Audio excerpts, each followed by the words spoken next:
यह सत्य घटना परमेश्वर कबीर जी द्वारा अपने भगत त्रिलोचन के साथ की गई लीला पर आधारित है।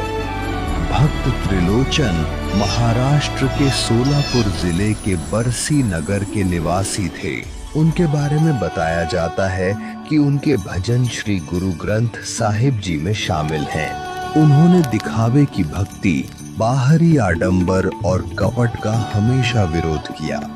वे कहते थे कि भगवान को पाने के लिए हृदय की पवित्रता चाहिए।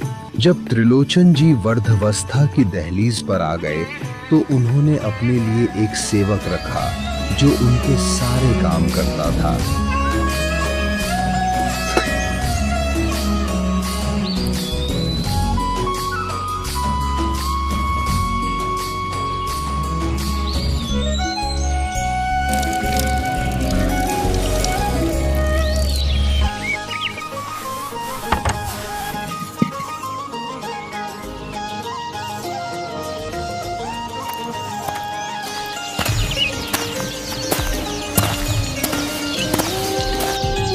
कोई है क्या?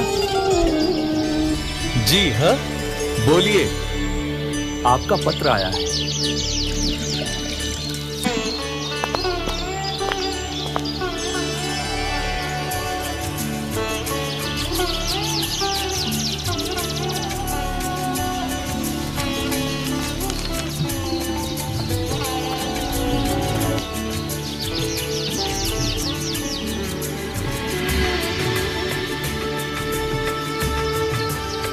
मालिक, मेरे गांव से पत्र आया है। मुझे घर जाना होगा, बहुत जरूरी काम है।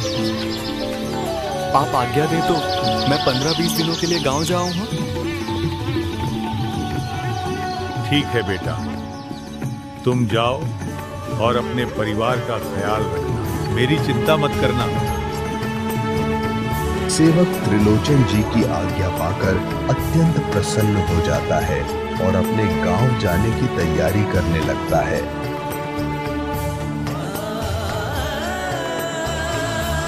मालिक, मैं जल्द ही वापस आऊंगा।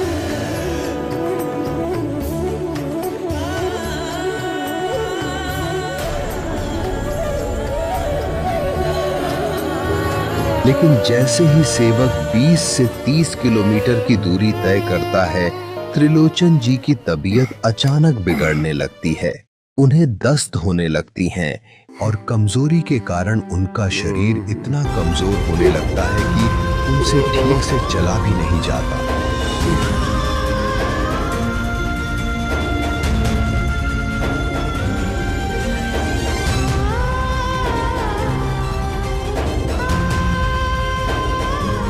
हे भगवान, मेरी मदद करो, मेरी हालत अब ठीक नहीं रही।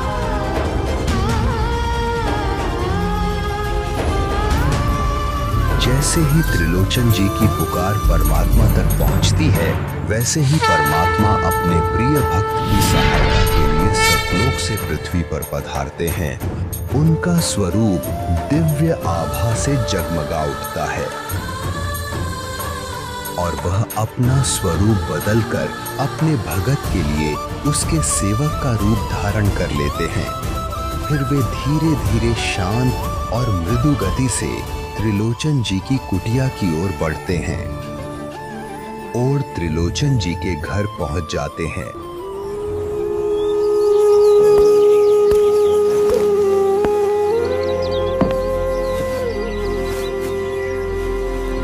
राम राम बाबा।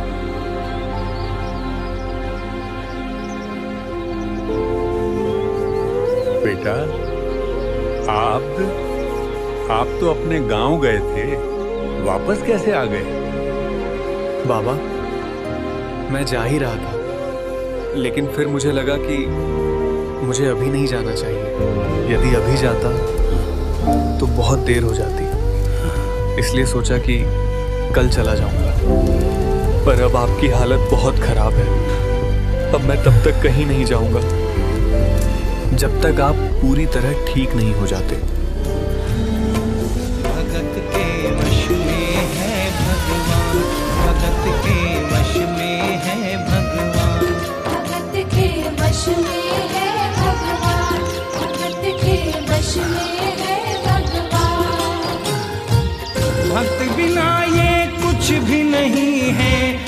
भक्त बिना ये कुछ भी नहीं है, भक्त है इसकी जान। भगत के वश में है भगवान, भगत के वश में है भगवान।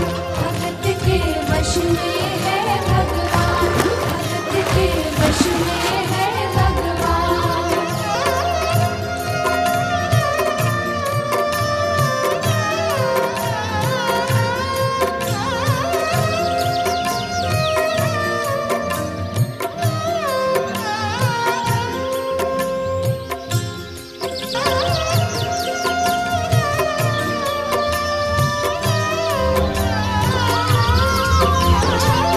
परमात्मा पूरे मन से भगत त्रिलोचन की सेवा करने लगते हैं। 1 महीने तक वे उनका मल मूत्र उठाते हैं, उन्हें स्नान कराते हैं, उनके लिए भोजन बनाते हैं और अपने हाथों से प्रेम पूर्वक उन्हें भोजन कराते हैं। धीरे धीरे 1 महीना निकलता है और जैसे ही सेवक वापस आता है, परमात्मा सतलोक लौट जाते हैं।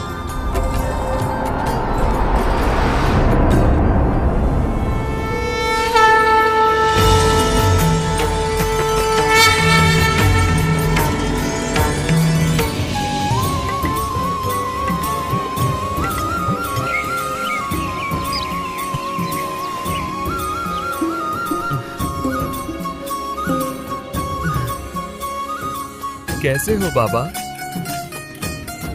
मुझे माफ करना, 20 दिन कह के गया था, पर 1 महीना लग गया। थोड़ा काम हो गया था, इसलिए मैं आ न सका। कृपया मुझे माफ कर दीजिए। बेटा, ये क्या बोल रहे हो आप? मालिक, मेरे घर वालों ने आपको प्रणाम भेजा है। सब कुशल हैं। उन्होंने आपके लिए कुछ खाने का सामान भेजा है।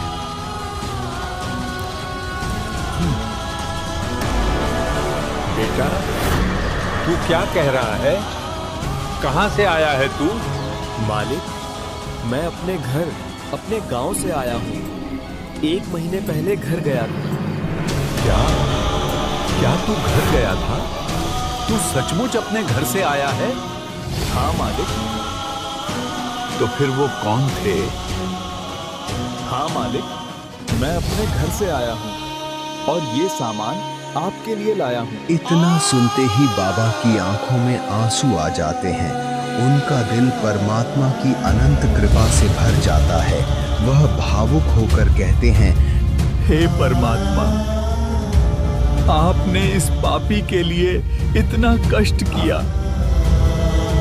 हे भगवान, इस दास पर इतनी दया।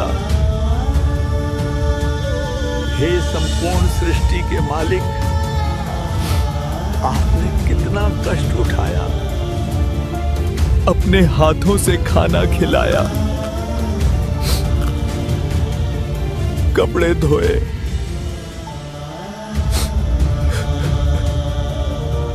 यहां तक कि आपने अपने दास का मल मूत्र तक उठाया। मैंने आपको बहुत दुखी किया। दाता, मुझे माफ कर देना, माफ कर देना, कर देना।